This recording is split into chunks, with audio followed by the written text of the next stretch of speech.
Bien, bonjour à tous. Dans cette vidéo, on va parler de comment est-ce qu'on représente un circuit électrique.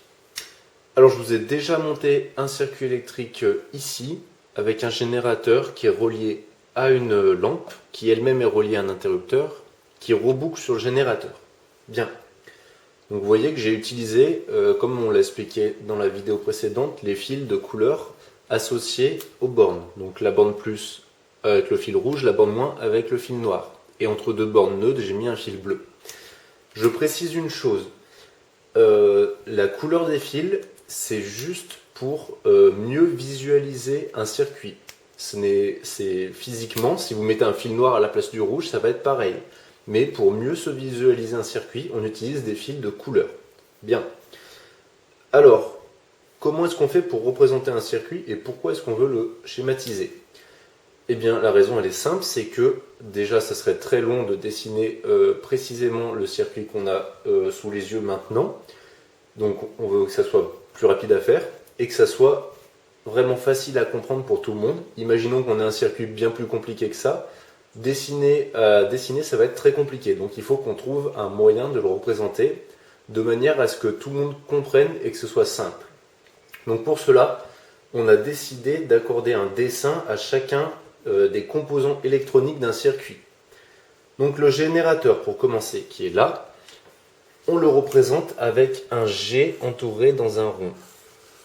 Ce qu'on peut rajouter en plus, puisqu'il a une borne positive et négative, on peut le préciser. Donc on peut mettre la borne négative et la borne positive sur le schéma. Bien. La lampe qui est là, sa représentation, c'est un rond avec une croix au centre. Donc ça se dessine comme ça. Donc tout ça, c'est dans votre cours. Vous allez vous référer à votre cours si vous ne voyez pas très bien ce que je dessine sur la feuille en ce moment. L'interrupteur, donc qui est ici, il y a deux représentations possibles. Soit il est fermé, donc comme c'est le cas ici puisque la lampe est allumée. Dans ce cas, on le dessine de la manière suivante. Donc ça, c'est pour un interrupteur qui est fermé. Si il est ouvert, donc s'il est ouvert, le circuit est ouvert, l'électricité ne passe pas. S'il est ouvert, on le dessine comme ceci. Donc ça, c'est un interrupteur ouvert. Bien. Un voltmètre maintenant. Un voltmètre, donc c'est ça, vous en avez déjà vu. Ça se représente avec un V à l'intérieur d'un cercle. Ok ? Un fil, tout simplement, les fils pour relier les circuits, les composants électroniques entre eux, pardon, on va les faire en ligne droite, d'accord? Pour que ça soit vraiment simple et qu'on ne s'en mêle pas de partout, on fait les fils en ligne droite. Et enfin les piles, donc j'en ai pas là à vous montrer, mais il faut savoir qu'une pile c'est comme un générateur, il y a deux bornes, et ces bornes elles sont positives et négatives. Donc on les représente comme ça les piles.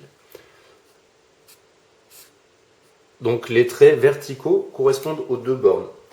Le plus grand des deux traits, ça correspond à la borne positive.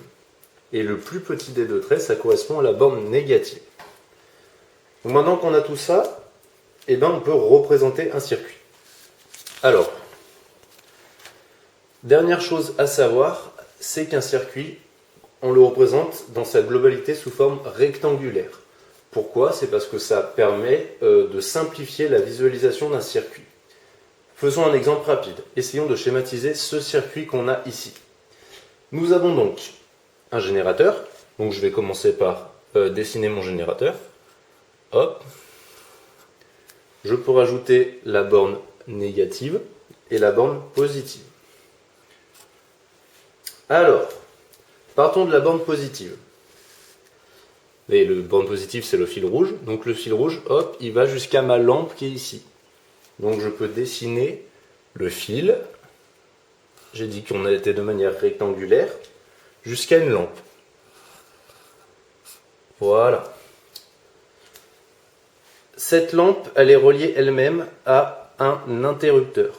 Donc on va la lier à l'interrupteur avec un fil. L'interrupteur ici est en circuit. Il est fermé, l'interrupteur, vu que la lampe est allumée. Donc on le dessine un interrupteur fermé. Et enfin, on a un dernier fil qui relie l'interrupteur au générateur. Donc on a juste à fermer le circuit. Voilà mon dernier fil qui est représenté ici.